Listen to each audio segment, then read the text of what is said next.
गोर लगै छी अपने सबके मिथिला संस्कार पर स्वागत करै छी। एकटा चितावर सुनबै छी से सुनब। चैतावर चैतहि मजरे लगछिया हो रामा, चैत के महीने माँ, चैत के महीने माँ, चैत के महीने माँ, चैतहि मजरे लगछिया हो रामा, चैत के महीने माँ। छोटी मोटी ग्वालिन बेटी के सिर पर मटुकिया, छोटी मोटी ग्वालिन बेटी के सिर पर मटुकिया, चली भेली मथुरा नगरिया हो रामा, चैत के महीने माँ, चली भेली मथुरा नगरिया हो रामा, चैत के महीने माँ, चैत के महीने माँ, चैत के महीने माँ, चैते में गुजरे लगछिया हो रामा, चैत के महीने माँ।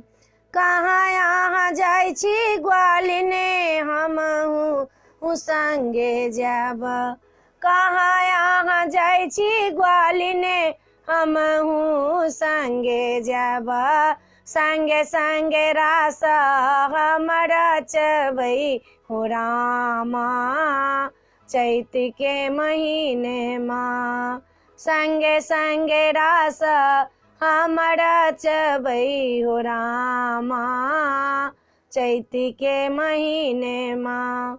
हटी जइयौ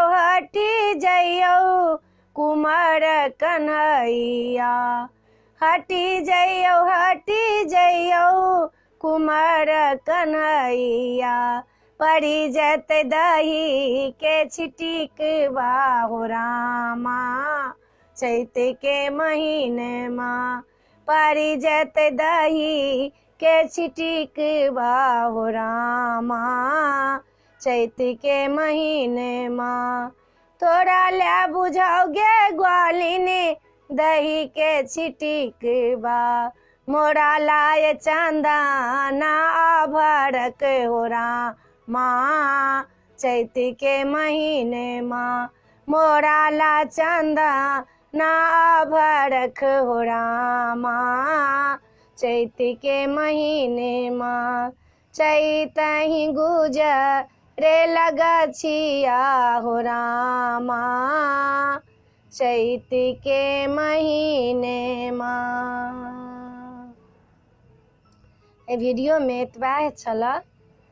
अपने सबके चैतावर नीक लागत तऽ सब्सक्राइब करऽ नहीं बिसरबै चैनल के, सब्सक्राइब करू।